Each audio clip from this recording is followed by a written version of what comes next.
You're recording now. All right. Oh, Mark, you're there too. I didn't think Mark was there. Awesome. Good to have you, my buddy.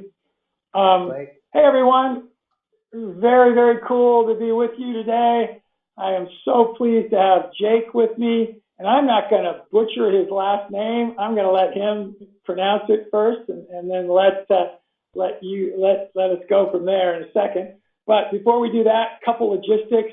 One, I want to thank, as always, Mark, who's in the background. We say behind the glass. He's shy, so he won't show his webcam. And Arib. Arib helped get Jake ready for the webinar. He's so amazing. Got to know them. He's going to actually handle the screen and go through their amazing website, Instagram page, so on as we talk. And Arib, thank you for that.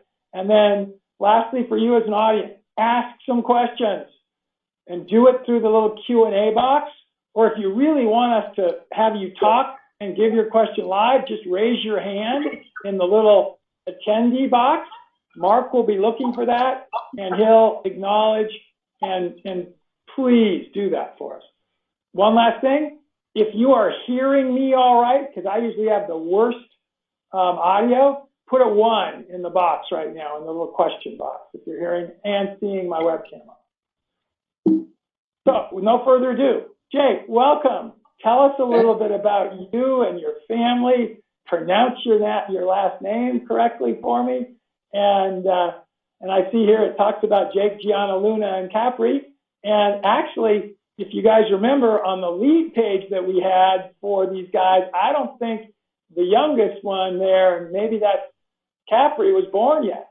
So I think that Gianna was pregnant, and she actually was even pretty obviously close to being ready to deliver. So Jake, tell us about you guys a little bit. Last name is Bachowski for everyone out there. Bachowski. I am 32, almost 33 years old. My beautiful wife, Gianna, is just turned 32. And we have 2 amazing children, Luna and Capri. And like Wayne mentioned, Capri most likely wasn't born in the kind of the trailers and leading up to this. She's 5.5 months, and just the light of our lives, super happy, and a bus baby. She was in the bus driving around 7 days after birth, so she knows no other realm. Very cool.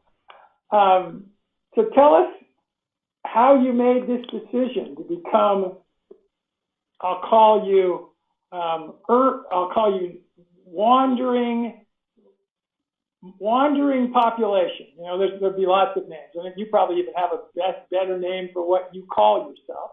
By the way, here's a picture, everybody, of their bus that Jake, I'm sure, will describe what he's done, and you can see how it looked previously now. That, by the way, your unit is smaller than the folks that were here with us before, Jake. They were probably, what's your total length of your unit? About 30 feet total. We're 30 feet in total. They were 40, I know, in theirs. So, yeah. So anyway, what prompted your decision, and how long ago was that? Give us a little of that history. Of course, yeah. So I was working in the hospitality industry, running restaurants and hotels. Gianna had a career in real estate. We had just bought a house. We were having a baby. Pretty much the American dream. You know, like everything seemed so wonderful. About a year into it, we both had this urge and this angst to uproot ourselves. This wasn't like our end goal. For so many people, I feel like that's their dream, is to have the house, have that. And when we got to that precipice, we were kind of disappointed. I mean, it wasn't what it was cracked up to be. So Gianna kind of began looking at just alternative lifestyles and what would resonate with us, and we kept stumbling upon van life, which was our first endeavor before our school bus.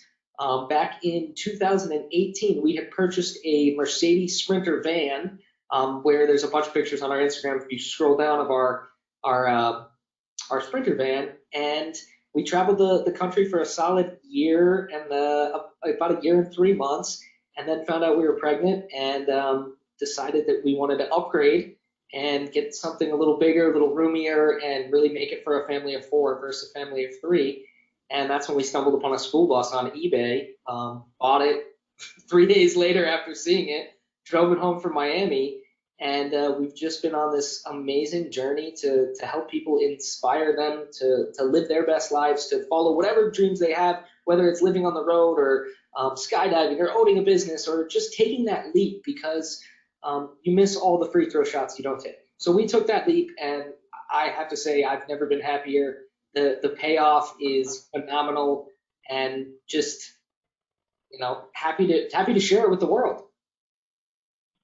Awesome.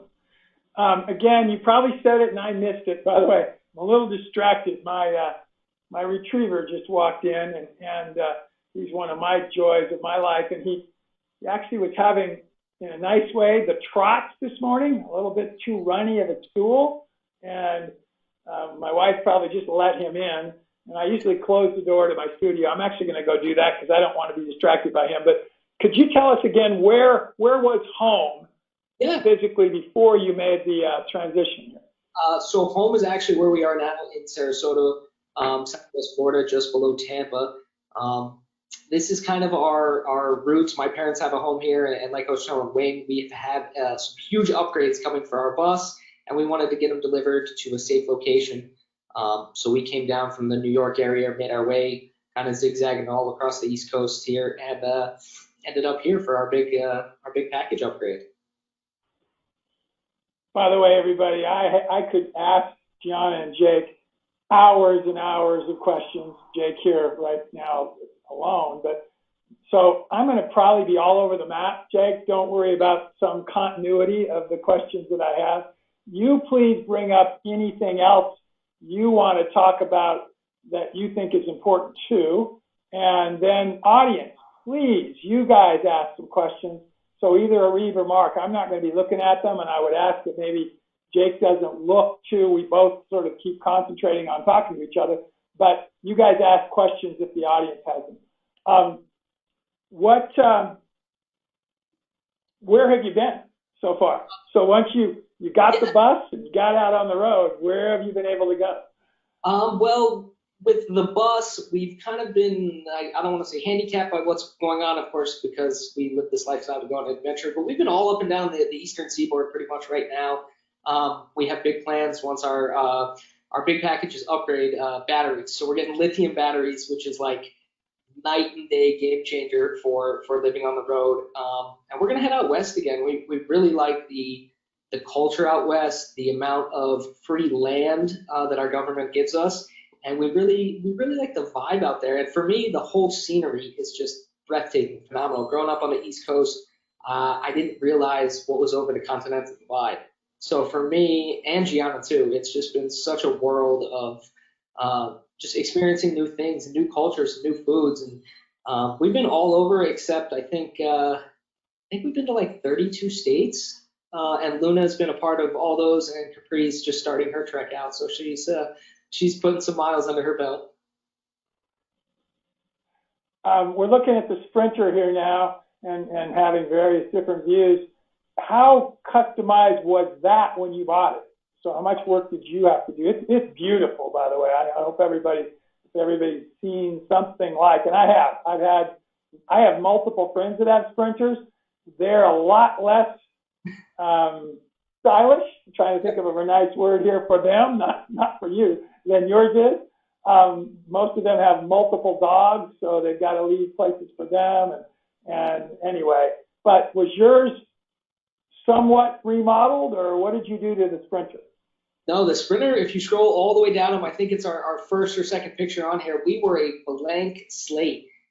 We bought this Sprinter from a rider leasing like trucking company, and it was used to deliver seafood in Florida.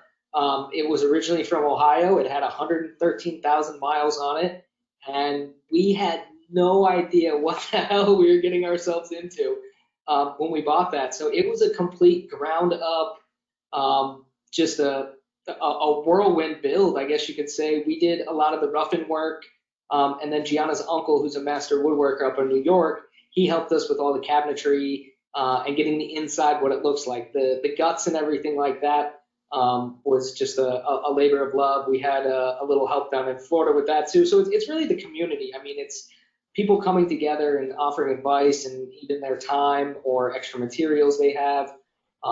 There's nothing like building a home on the road. Like there's nothing like it. I mean, if you want an adventure and you want to test your marriage, I would highly recommend that you build a Sprinter or a bus or some sort of other overland vehicle. Did it have any mechanical issues?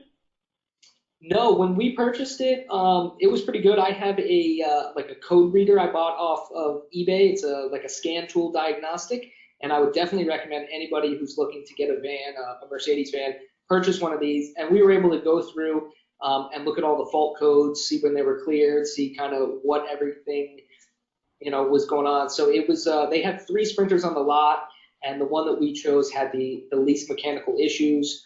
I think the only thing it needed was an exhaust sensor. So once you get up post like 2010 with these Sprinters, there's a lot of exhaust rules and things that happened and regulations. So I'd say that's their big handicap is the exhaust system. But once you get it dialed in, it's pretty awesome.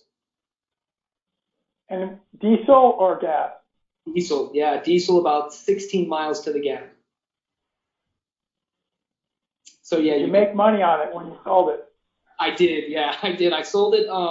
We sold it to a woman out west in Washington, about a 50-year-old semi-retired woman, and we had about 4 or 5 serious bites, and 3 of which fit that demographic, which was wild to me. I couldn't believe that there was this kind of like, slightly younger baby boomerish generation of single women who wanted to do van life. It was kind of an eye-opener, really. Have you kept up with her?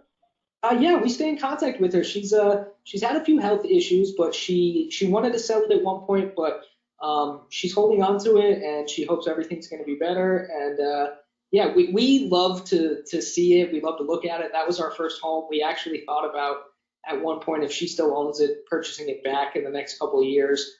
We want to eventually homestead, and we want to have a vehicle to take trips with. And that was just the perfect rig, for weekend trips and everything like that. To live in, the bus is much more spacious.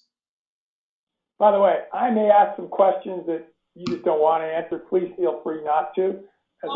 As a fairly veteran interviewer, I learned that if you don't ask it, you'll never know. So please feel free to say no. But approximately what did you put into it, dollar-wise, do you think? And what did you pay for it from Ryder? And then again, you said you made money. Let's not talk about that part, but about what were your costs? I'm open kind of with the finance aspect and everything like that. I want everyone to kind of be transparent and see what this lifestyle is like. So we purchased the van for $19,000, and my total upfit cost was probably a solid like 40 grand when it was all said and done with all the components. And I was new too at sourcing materials and putting things together, so I definitely probably took a hit. My second go around with the build, I was much more sharp and kept a much tighter log and really had a lot more connections to find the best product. So I think we were all in probably about 55, 57, and we're talking labor, nuts and bolts, the whole 9, sweat equity. And we sold it for $77,000. So very happy with, I was able to pay off a lot of debt we had, and that was a main reason for living this lifestyle, was to kind of lessen our footprint economically too, because we did have debt. We had the house, we had cars, we had a bunch of stuff that we didn't use, and it was kind of boring. Now I like having everything in my house. I got to hunt for water, places to sleep. Feel like it's a modern Oregon trail type thing. Cool. So how much did you value your own labor? So whatever labor that you didn't have to pay for, yours, Gianna's, and such, as you did that build. So if you put that into the equation, kind of what was it worth? Yeah, you're probably talking another, I don't know, we put about 300 hours into it ourselves, I'd say, and then her uncle put another probably 200 in all the woodworking. He taught me so much, but my skill set was nowhere near his. So it was kind of like, hey, you scoot over, I'm going to tackle this part, and you can watch and learn.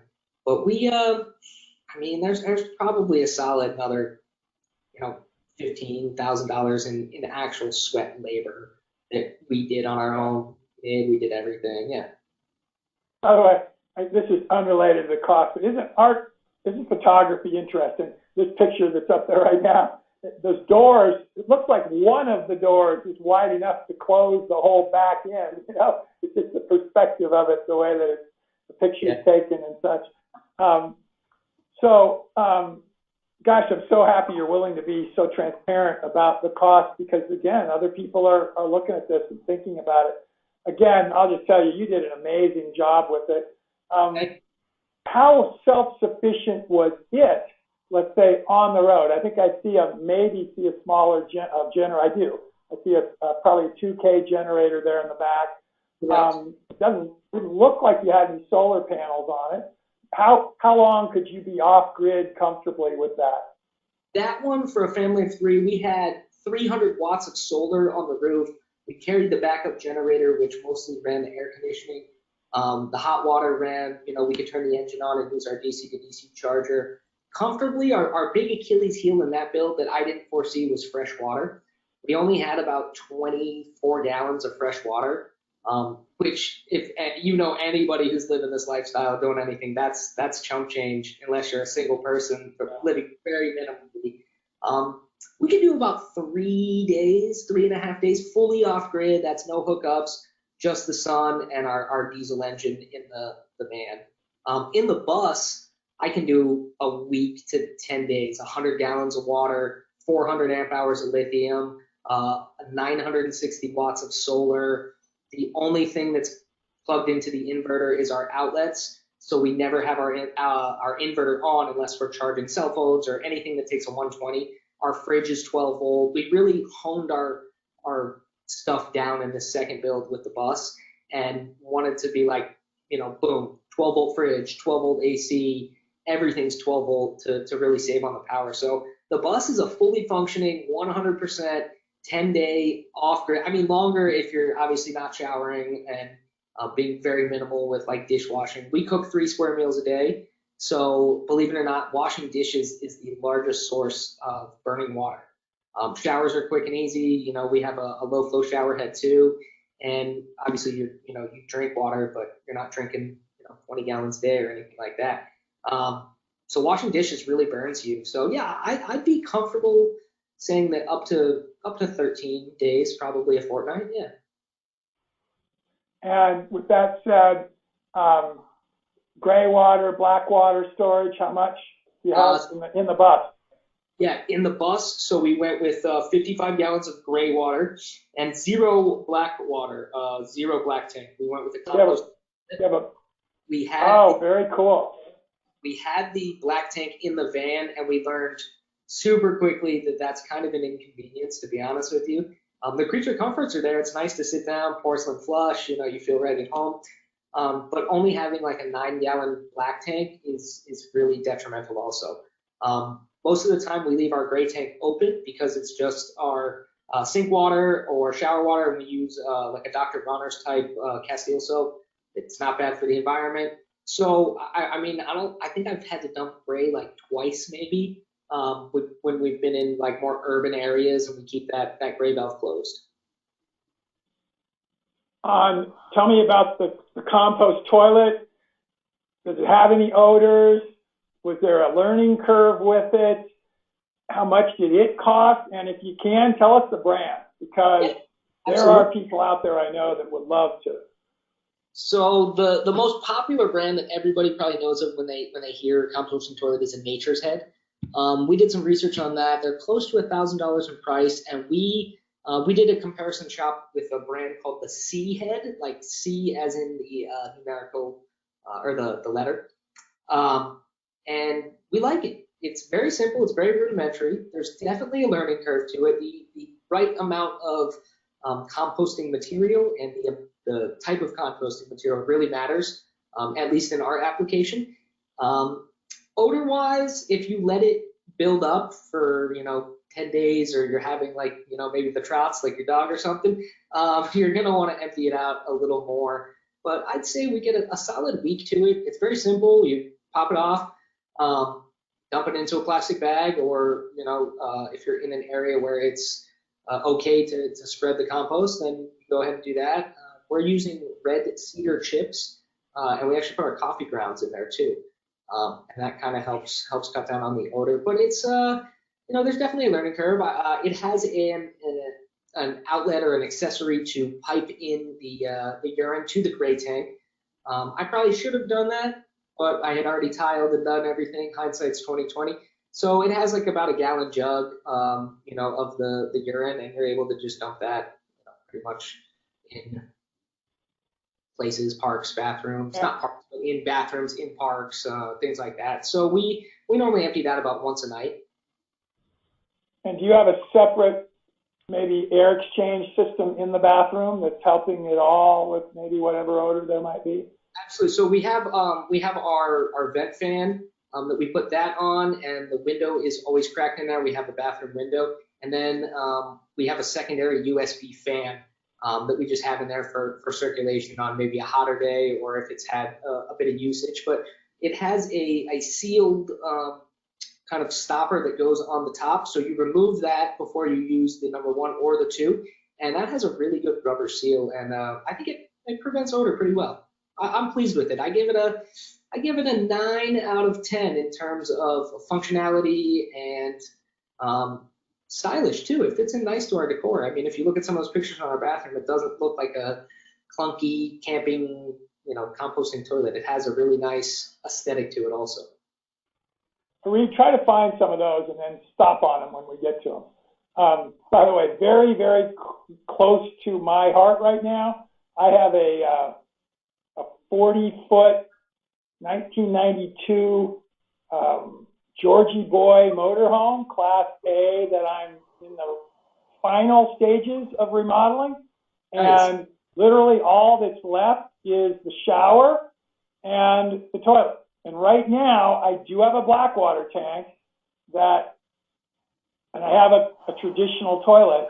I want to replace it for the composting and then get rid of it. I'll just leave the blackwater tank. Honestly, there's no reason to even take it out. This thing's got masses of storage, which is probably what you've heard from the motorhome perspective.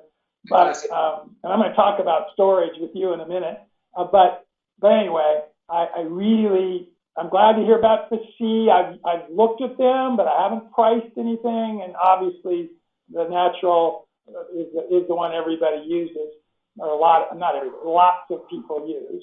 They're about, I think they're about high sevens, $795, $785. I think somewhere in that ballpark. But the nature head, you're almost looking at $1,000 when it's said and done. So there is they're both upper echelons of composting price wise, but I think it's worth it. I really do. I was so skeptical in the van, went back and forth, and I was like, there's no way a black tank is gonna be grosser than a composting toilet. You go in a bucket, but I'm a changed man, 100%. Oh, I'll tell you, and we've traveled a lot. We've had RVs for 30 years. And we do use them a lot, and use them in an outdoor environment where we're having to, dump.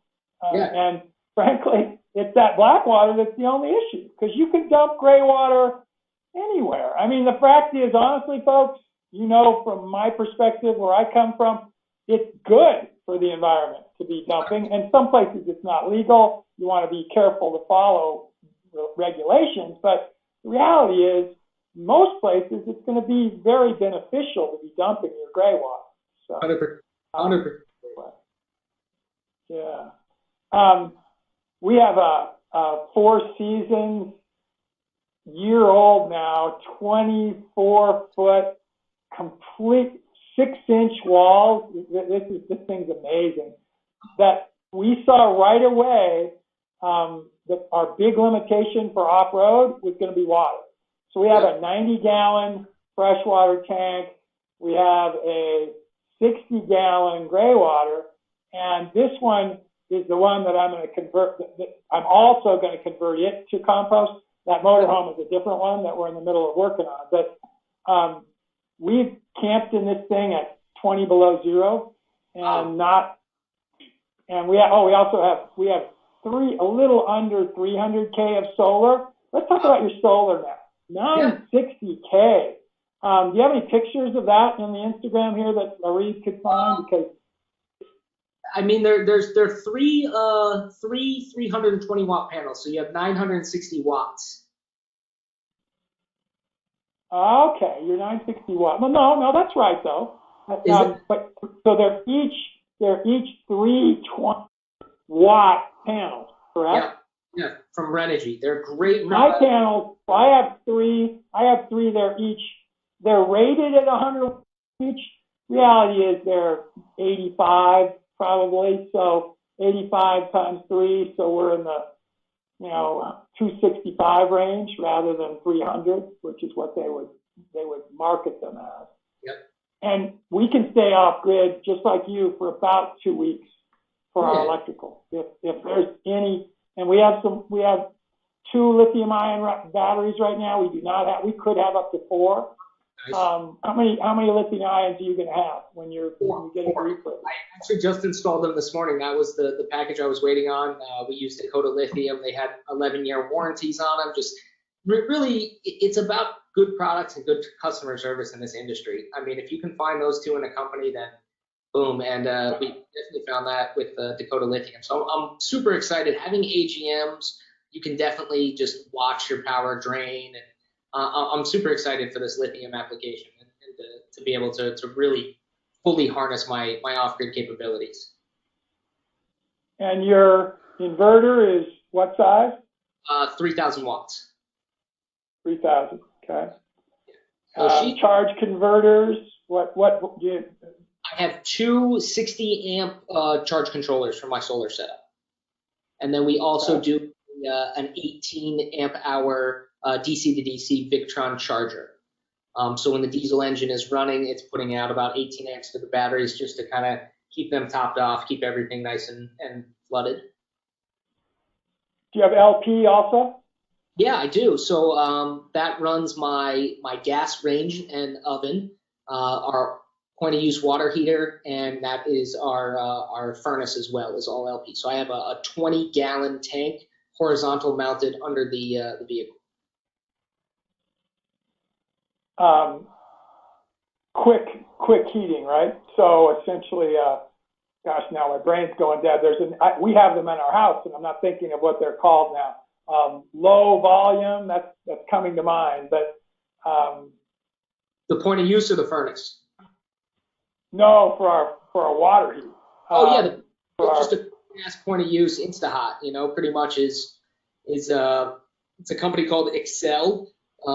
And it's a 5.5 gallon per minute, just super simple, super basic design, and it works great.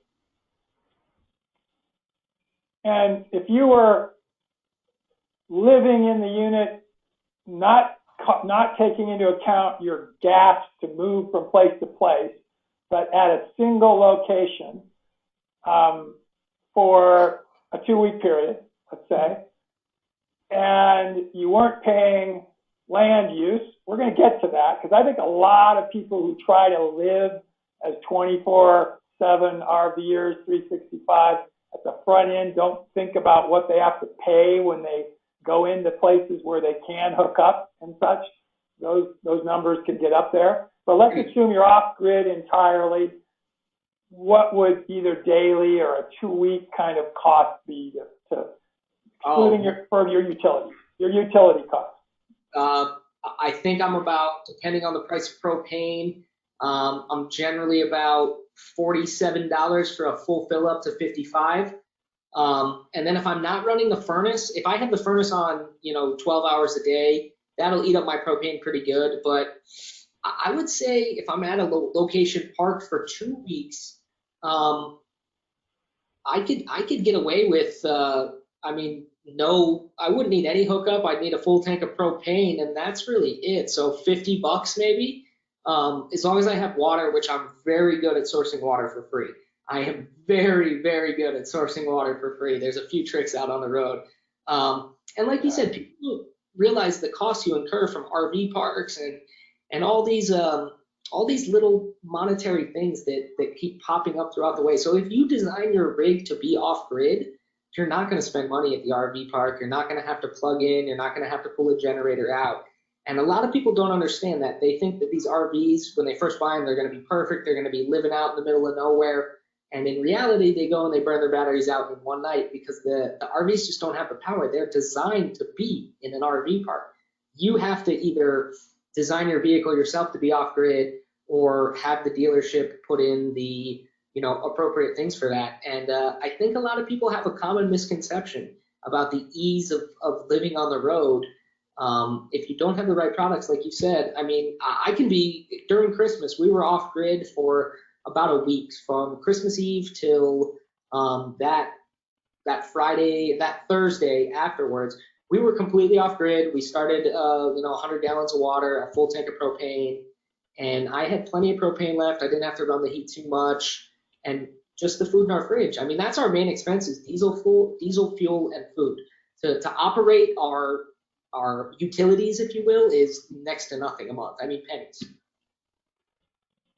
And let's go to air conditioning. Middle of the summer, it's a warm day and you want your air conditioning running, you're not driving.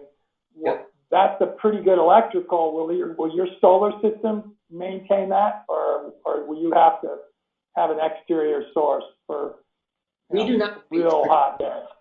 A traditional air conditioner, we have what's called like a swamp cooler, which works wonderful in not very climate. So that's a 12-volt system. At its full blast max operation, it draws about 8 amps. I'm going to interrupt real quickly. Arif, go back 2 slides that show. Oh, by the way, go to the one there. There was the solar collectors. So you just had, no, you're going the wrong way, buddy, I think. We saw the solar collectors. You went back too far, I think, Arif. So go forward again some. It's a video. Yeah, it's a video, so I cannot run it. It's running on itself. Stop there. There we go. No, one back. Two back now, Arif. I want to show the compost toilet. Oh, yeah. This is a video. So that's a video. Okay, I'm sorry. Yeah. Anyway, that compost toilet did look very nice, Jake. That was very much fit your decor. There's the solar panels, everybody, on the roof. So really, you just have a swamp cooler for your unit. Yeah, and we have the max air fan as well, that helps draw in a lot of air. But we perpetually chase good weather, in essence, or the theory of good weather. It's supposed to be good weather in Florida in the wintertime. Today not so much, but we follow that 60 to 70 kind of train. If it dips down into the 40s and things like that. But I grew up in Florida. I know what it's like to be hot. It's not fun. So we kind of follow that nice weather. I'll be up in Montana in August, Yeah. Hey, please come through Colorado. Beautiful here where we're at, and you need to come by. It's right on your way to Montana. You're coming to Florida. We spent about 6 weeks in Colorado, in the Denver to Loveland to Colorado Springs area, kind of all up and down that 25 corridor. Well, we're about an hour north of downtown Denver. We're in the foothills. Look at our website. Arif will give you the links and such. You'll see how beautiful it is. But we're only an hour from DIA. We're only an hour from downtown Denver. We're right in between Loveland and Longmont, if you remember where that might have been. We were Fort Collins, just a little further north. But now let's go to the risk of buying that van. Buying that bus. There was a lot more of that, I assume, of maybe not getting what you hoped for than there was buying the van, right? School buses.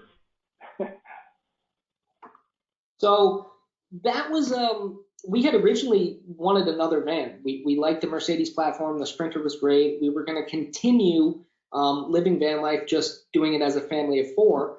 And this was right around when COVID was really starting to have a big uptick around April, late March, April of 2019. And we were going to be working with a dealership out in California, and we had kind of, really put some great things in place. We were going to do some advertising for them in return for like a monthly stipend with the van. It was all going to be great. It was this beautiful, picturesque thing. And then their advertising budget was froze due to COVID, and we were like, kind of, we had cash in hand from the van sale, but we didn't know what to do with it. And we started just like looking on eBay at just different vehicles, just obscure things. And the first school bus we looked at is the one we purchased. So we went back to it, and it was it's turned out to be quite a gem. And what's really cool is it's a Freightliner bus also, which our van was a Freightliner. Mercedes makes them, but they're badged under Freightliner. So we got this second Freightliner, and it's been nothing but a dream. I mean, I've had, knock on wood, no mechanical issues. The engine is strong. I had all the maintenance records, no rust.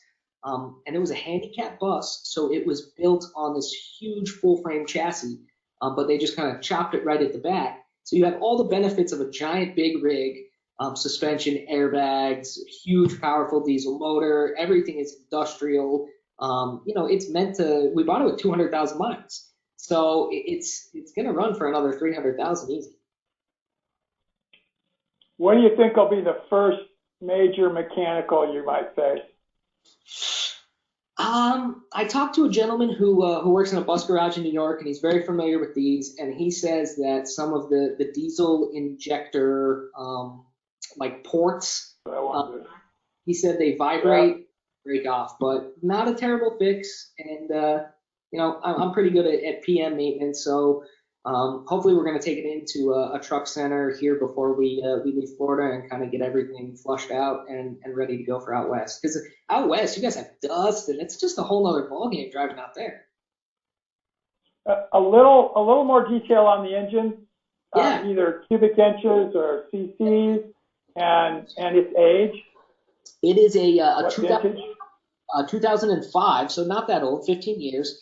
It's a Mercedes M906. It's a 6.4 liter twin turbo industrial, same motor you would find in a lot of Freightliner big rig trucks. So about 280 horsepower, I think it has. And then it's geared really well. So being that it was in kind of like the valleys and mountains of California, it was in the Central Coast. It's geared so well. So it's governed at 63 miles an hour on a flat straightaway. But if you're climbing uphill, you have plenty of power to go. I don't ever have to throw on my hazards, the 40 mile an hour trucks that are climbing and stuff. I'm able to be at about 50 miles an hour while climbing with a 21,000 pound vehicle is pretty cool. Miles per gallon? I get about 6 to 7 to, I'd say 6 to 8, and that's all depending on terrain, stop and go, and altitude also. And so 205, it's got injectors. It's very computerized, right? It's not old enough that it would be a lot of non-computerized. Turbo, right? Double turbo. Twin turbo, correct. Dual turbo. I have multiple large diesel engines, and all the way from loaders to an excavator to, huge, down to Ford F450 trucks, I'm a Ford guy, so I have 350s. I have the whole range from the 7.3s, which were the amazing engine that they made back in the late 90s and into the early 2000s. I have the really bad 6.0s that they made from 03 to 07, middle of 07, and then the 6.7, which had a bad reputation and actually has gotten a little worse even, to where I have now a 150 with a EcoBoost 3.7 that gets 23 miles a gallon. Nice. It gets 500 horsepower, over 500 pounds of torque, and yet I get 22 miles to the gallon. So Impressive. I've gone through the gamut. My biggest problem with the diesel, and I've put them all together, way over 1 million miles over the last 20 years, has been injector related. Yeah. but not usually the injectors. It's been the electronics. So it's the EGR system that deals with their timing. And it's all electrical. You can't do anything with it yourself. You've got to take it into somebody, and you just drop $5,000 every time you think of it. What I haven't had, and I'm curious because we haven't talked about it. You didn't say, is it auto or manual transmission? It's an automatic. It's an Allison transmission, 5-speed. Wow, but the Alley transmission, that'll be bulletproof. It's a rig. Yeah, really is. All access up under the hood because of what it looks like, or anything through the interior. Everything through the hood. Everything good, and it has no wheel wells. So it being a handicap bus, we had a flat floor too, so we didn't have to deal with any wheel wells in our build. Yeah. How about insulation? How much did you have to add? We added.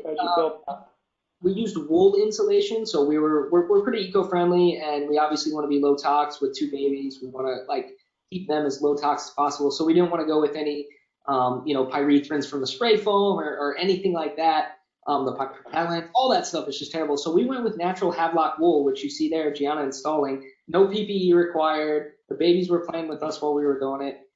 We probably put in a solid, I think it was 6 bundles of their wool. I'm not sure the exact cubic foot on what it was, but there's a solid 3 inches of wool all around that bus, sides, floor, and roof. I wish I could have known you, and I would have given you alpaca, which is way better than the wool, even, for a whole bunch of reasons. It's R value, non-flammable at all under any circumstances. That's an advantage of alpaca. But we could go into a lot of that. Next time you want to do something on the insulation side, I'll make sure we hook you up with a bunch of alpaca. Absolutely. We call it fleece, by the way. So what about storage? Yeah. And, again, you got 3 women there. It's only 2 of them right now that are really an issue, but there's going to be 3 coming up. And they got to store some stuff, they got to have wardrobes. They got to have some of this kind of stuff. So tell us about that. In the back of the bus in our garage, we have a dedicated space that has hanging clothes. So things we don't wear that often. Gianna has dresses. We have some heavier coats. I keep a suit for some reason in case I ever need one, I guess. I don't know. But those are kind of our hanging clothes. And then Gianna's really awesome about minimizing. We have our overhead storage behind above our bed where we sleep, and that's where we keep our clothes. I'm pretty minimal. I got a pair of jeans, 3 pairs of shorts, some t-shirts, underwear, and socks. She obviously has her girl stuff, but a lot of the interior cabinets and things have her shampoos and makeups. The girls have the toy bins underneath their the benches that doubles as their toy bin, and all their clothes are in it. So quite a bit of space in there, quite a bit of space. And we're able to fit everything in there. We also have the side garage access where we keep tools and all my little things I can't park. We also have an access hatch, so we keep our dirty laundry down there.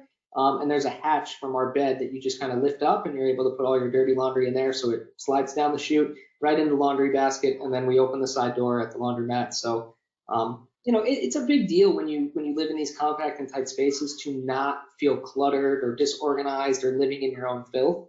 And I think my wife was really great at figuring out how to maximize all of the space, and every place has a purpose. So that's the big thing that I'd encourage people is just do your homework on your space that you're building on, and really look how you can maximize every inch, because it's so important to not feel claustrophobic or cluttered or crammed or living in your own stuff. You're in an urban area, and it's not a place where you've got friends and family, and you want to stay there for several days or more. How do you get around? Because you don't want to be moving that bus everywhere, right? I mean, if you can, you'd like to be able to do some other. For sure. Great question. So Our bus is great though, because at 30 feet, it's pretty maneuverable. We're able to get in and out of most spaces. I obviously do my homework on Google Earth and see if certain parking lots will support us or if we're going to trek down a road or something. But urban environments do present, I'd say, the most challenging aspect, especially on the East Coast, where this kind of nomadic lifestyle is not as widely accepted as it is in the western part of the country. Parking at a Walmart's always an option. Some Walmarts allow it, some don't. That's a great resource to have. You have Walmart, you have Cracker Barrel, Cabela's and Bass Pro Shops, Camping Worlds. Sometimes you get away at Home Depot or Lowe's, depending on the store manager. But we have a lot of friends, and they have big buses, and they normally will park it at a Walmart or park it at a boat ramp. That's a good one too, because you see a lot of large vehicles left at boat ramps, as long as there's obviously no restrictions on having to have a trailer or what it is. And then biking, walking, using public transportation if you are in a very urban area. We unfortunately had our bikes stolen out in California 2 years ago in San Diego, so that was kind of a bummer for us, especially because it had the kid's car seat on it. Luna would ride in the front with me all the time. There's probably some cool pictures in the beginning when we were in the van, but generally we walk, we hop in the stroller, or we kind of do the bus tour thing. If we're in a cool state park, we'll let Luna out of her car seat because the roads are, generally safe, and she'll kind of come up to the front and we'll talk about what we see or what we're going to do or what, this park has to offer or what natural things we might see, what animals we might see in this area. Luna's a big nature advocate, so we really like to indulge her passions there. So going to parks and we tend not to be in super urban areas, really. I mean, for packages or if there's business to be done, something like that. But for the most part, we prefer more of the moderately sized, towns and villages and smaller places. Tell us about a typical day on the road. You want to get from point A to point B, and it's 1,000 miles from point A to point B. You got 2 little girls now, and tell us what a day would be like on the road. Absolutely. So let's say we're doing a leg from Denver to Grand Canyon. That's probably close to 1,000 miles, I would say. Yep, in that range. Morning, get breakfast together, get the girls ready. Generally, we like to be near a playground, so Luna can get out any of her energy before a drive. We'd probably, I'd say, drive about 11 o'clock, go till 1 or 2 in the afternoon if the girls could make it. Capri's great. She sleeps in the car, so that's not a worry at this age. Luna, we have to keep a little more entertained. We'd probably set up shop, lunchtime, hang out, do more playground or find a cool nature area or a body of water. And then we'd stay there until the duration of, I'd say, early bedtime for the girls. We'd do dinner. We'd get everything ready. And then instead of them going down in their beds, they'd go down in their car seats. And I would proceed to drive as much as I could at night. Yeah, very cool. And you're young. You're young, so you can do that. I can't do that anymore. I used to. That would be identically. We have 4 kids, and again, like I said, we've had motorhomes, trailers, you name it, since they were all little babies.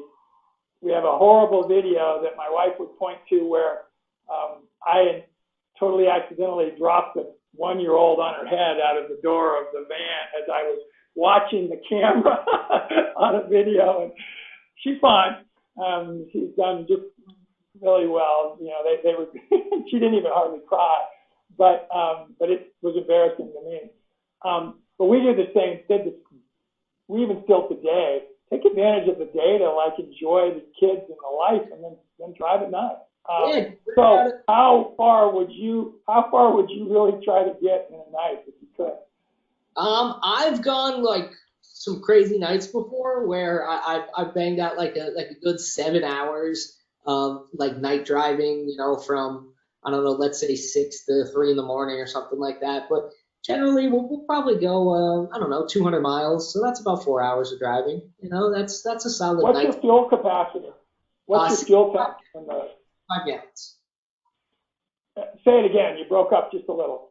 65 gallons at 8 miles to the tank. So we're getting about 500 miles to the tank, which is great. Cool. Yeah. I can pretty good. Does Gianna drive much at night? No. She knows how to drive the bus, and she's pretty comfortable with it, going from point A to point B if anything happened. But I'm the captain of the ship. I was going to say, I'm going to make a guess. She probably would love to do it more. You want to be in control on the driving side, that's me again. So. We're able to get a lot of work done when we drive, because if Capri's sleeping, we can entertain Luna with some books or toys or arts and crafts or something like that. Well, Gianna's then able to free up that time as work time. So I drive, I get us to point A, point B. The kids are occupied either sleeping or doing their kind of toy thing. And then she's able to take that time and turn it into productivity, which is massive for being able to work online and sustain this lifestyle and not have to, clock in 9 to 5. And we have 8 minutes left. Arib or Mark, if there's any questions, come on, guys out there. I don't think I've asked everything that's relevant. Tell us about how you make a living. How do you stay alive out there on the road? When we sold the house and everything, that money went into the van bill. I mean, that, $50,000 I was talking about was all of our money. We went on the road with a small savings and soon realized that you got to hustle. You got to figure it out. Money really doesn't grow on trees. And we began breaking into, marketing using our social media platform, which was huge, endorsing products that align with this lifestyle and align with us and that we really use on a day-to-day basis. And then 2, we saw a need for families and people wanting to know really what this lifestyle is like how you and I are talking right now, and how it kind of would pertain to them. So we have on-the-road consulting. We have on-the-road lifestyle consulting, where we talk to anyone from single men, women, to families, to divorcees, to looking to live this lifestyle. What does it take to build a van, a bus? What does it take to source one? If I already want to source one, what needs work best for me? What are your power needs? What are your water needs? Is this going to be a weekend warrior thing? Are you going to live full time? How do I keep an intimate relationship with my wife? How do you do it with kids? So we kind of have a wide gamut of a no holds bar style. Ask us anything you want about this lifestyle. We're going to not sugarcoat it and tell you, because you could pay us and we could save you a lot of money and headache just by getting it out of the way. By the way, stay on this slide. Stay right here, Reed, for a while. This is where on their website, everybody, that you could engage in some of that consulting. You can see there's a click here button right there. Boy, I'll tell you, with just spending an hour here, I'm going to say ultimately we're going to highly endorse everybody to get a hold of you guys if they've got questions in this area and be able to help you if they can. I don't know these as much, but my wife has some relationships with some other 365 RVers that make their money in a variety of ways on the road. You probably know some of them already, but I think I'm going to make sure I ask her and get you their names and get them connected with you, just so you might be able to network and find some things you could help each other with. Yeah. Go ahead. Oh no, go ahead.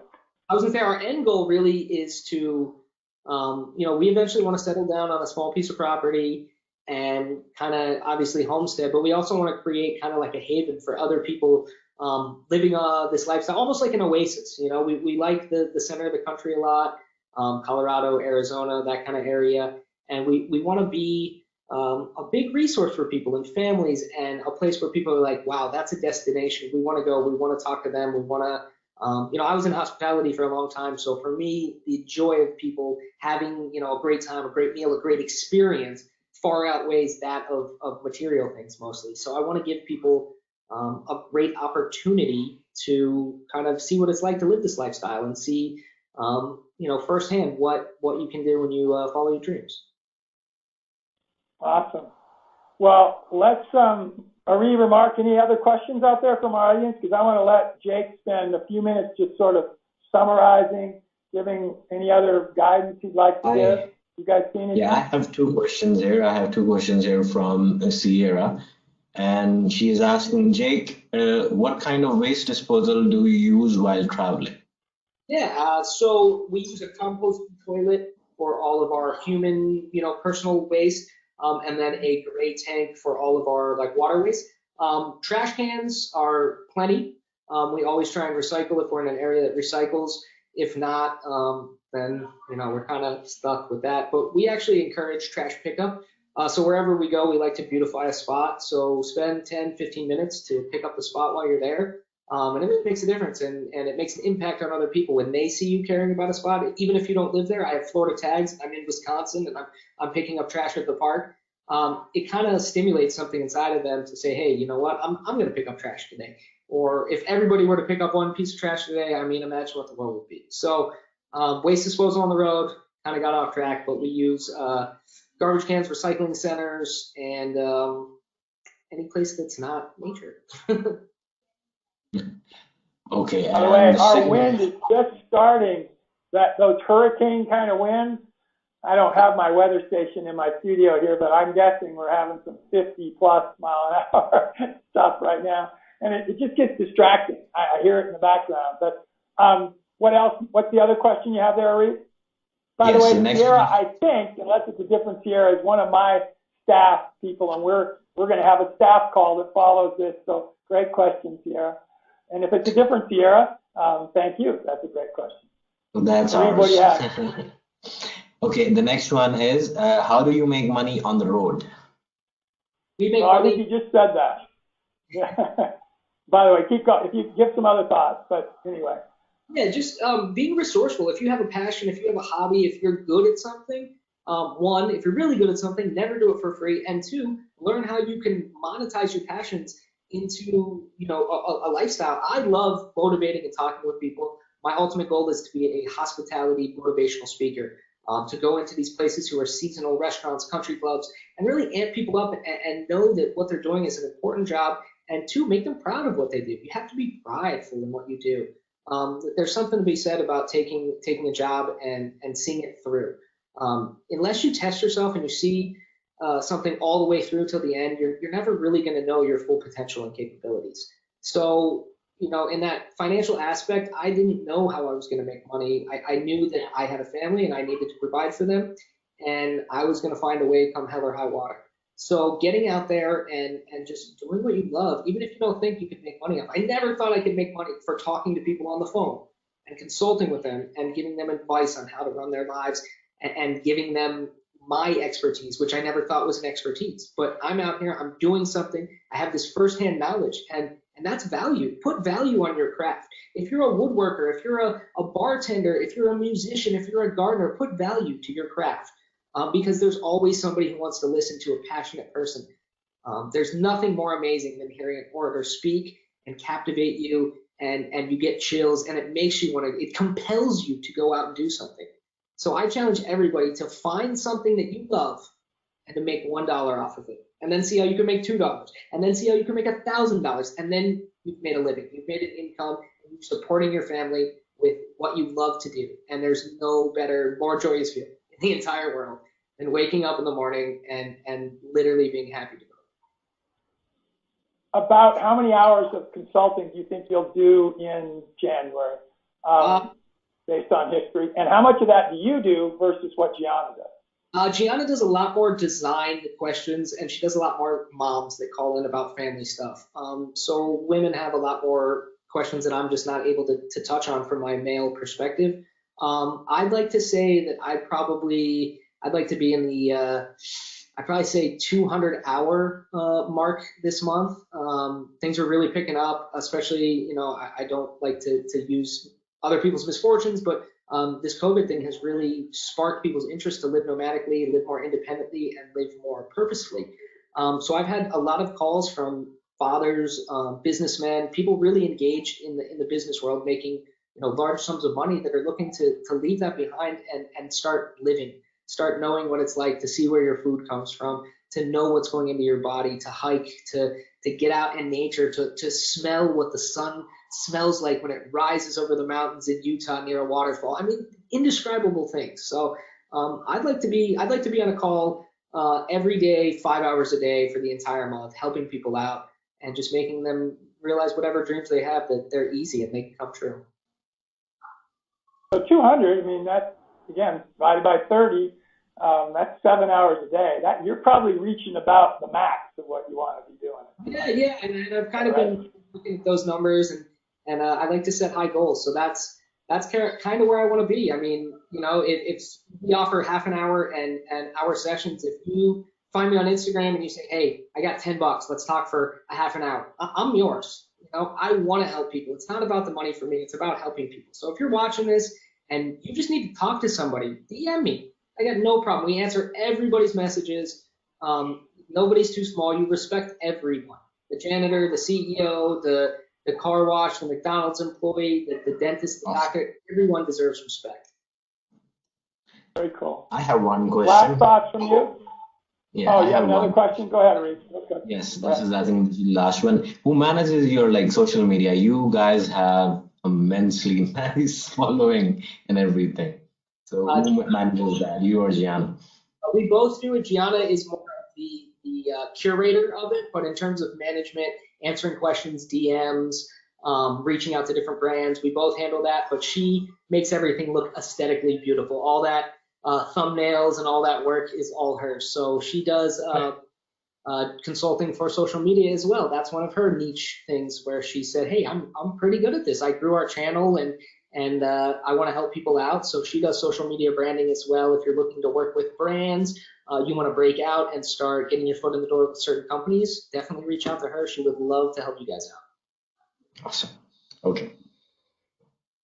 Last thoughts from you, because I want to be real respectful of your time. I just want to thank you for this opportunity to get on here and speak on your platform. And again, I want to look everybody dead square in their eyes and tell them that there is nothing you cannot achieve with hard work and desire. Start believing, start putting positive energy out in the world, start realizing that the things that happen to you are under your control. You know, when my daughter cries and screams and I get upset, I thank the world for giving me an opportunity to get closer with my daughter. I'm able to calm her down. I'm able to figure it out. Thank the world for your problems, for getting closer and deeper and more in tune with yourself. Thank the world for those misfortunes because they're making you stronger and they're making who you are today. Thank you, Wayne. Well, thank you, Jake. Thanks, Gianna, for us in the background, and Luna, and everybody in your family, because I know you're close, but we saw some evidence of that. Mark, thank you. Reed, thank you. Audience, thank you. We'll have a lot of people watching replays, way more than we ever did live. We're gonna take it out, everybody. Mark, why don't you take us out? Jake, amazing. Have an awesome day. We appreciate it. Thanks, man. Have a great one. It was a pleasure being here.